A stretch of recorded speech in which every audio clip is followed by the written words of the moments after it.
Today we have the honor of speaking with Garaad Mukhtar Garaad Ali, a respected traditional leader from the SSC region. Garaad Mukhtar has deep roots in the community and has witnessed the impact of the ongoing conflict on the people of Las ANOD.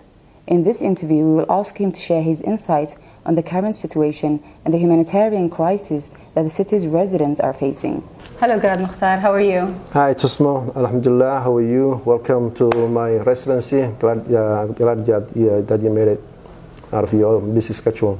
Thank you. Thank you very much. Can you provide us with an overview of the current situation in Las ANOD? The current situation in Las ANOD is just a city that has been bombarded since February 6th.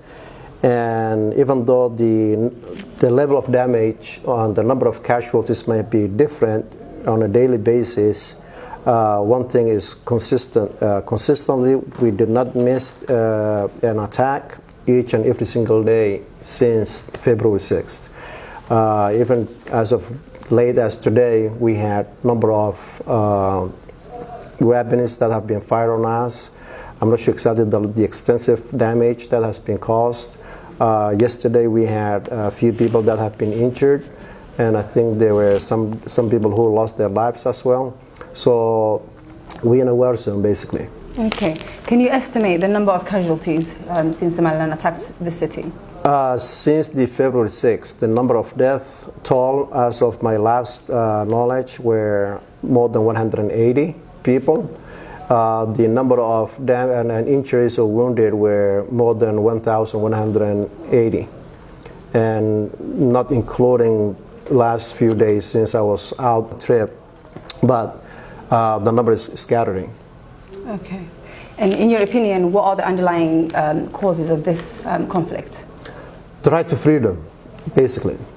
These people feel that they are free to have self-determination, free to choose who they are and what their identity is, and they are not getting that. And the Somaliland administration on the other side is saying, no, you are what we determine you to be.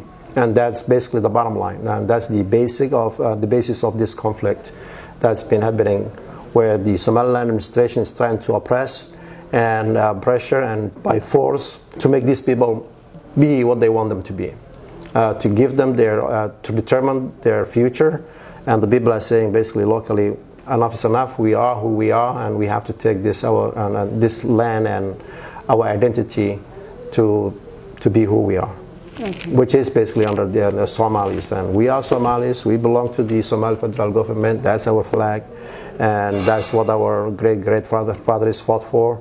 And that's where we stand and what we believe today. How many people have been displaced in the conflict in Las ANOD, and what measures have been taken to address their needs? The number of people that have been impacted or displaced is quite a lot. It's above 285,000. But I think those are the numbers that have been reported by the various humanitarian agencies as an estimate. But I strongly believe the number is way more than that. And they're not accounting people who are still stuck in the city that could not get out. Maybe they did not have the means to go out or to travel to nearby cities, as well as the other nearby cities or villages that still have a lot of people stuck in there.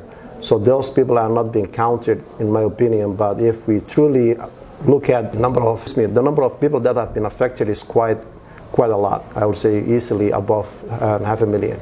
Okay, so there's actually people scattered in the outskirts of this, yep, okay, that have not been able to migrate or get out. So like, for example, the village on the west side of the city, or between Og and Las ANOD, like Yogori, Chulasamakab, Adade, nobody can go there. So these people are kind of like stuck on where they at, and nobody can go there. So these are numbers that are still missing, and these people are just as affected as those who have been displaced. How do you respond to allegations by Somaliland authorities that Las ANOD residents are associated with terrorist groups or anti-peace movements? That's an unfortunate accusation, and out of all the people, they should know better, because they have been on the same page, same boat back in 1988, when they were fighting against the Somali government back then under Siad Barre regime. and that's what they used to be called. But the facts are the facts. Okay. We are who we are. People know who are these people, who are the identity of these people, where they are, and the whole habitants in here. We're not associated with any terrorism organizations, and we will never be. And in fact, if we look back, if we look closer to the definitions of a terrorist, is someone who terrorizes people. And just by looking at the actions happening in this region, in this city, there's only one who is doing that action. The actions of terrorism, and that is the Somaliland regime. Attacking these people, causing them to flee, displacing them, basically using a heavy military weapons to attack them. So that shows you basically the level of hatred that they have and how deep this goes, and that basically they will do anything to destroy these people. So if we look at the actions of a terrorism, we just have to look at who's doing it. Okay. He tried to label this community as terrorist, like you just said. Right. Do you think he was looking for an excuse to continue shelling the city and cause as much damage as possible? Absolutely, and that's basically that was his intention, which is to get international support, because the international communities opposed this firing and shellings on civilians.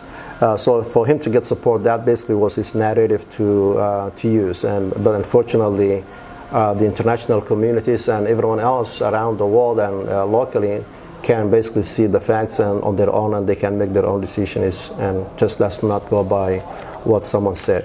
Okay. What are your expectations for the community of Las ANOD in the future? What does it look like? It's in a war zone at the moment, but we strongly believe that one day these people will get the freedom that they're looking for, that they will be part of Somalia and be free on their own and have their own self-determinations. We strongly believe that, and hopefully that will be sooner than later.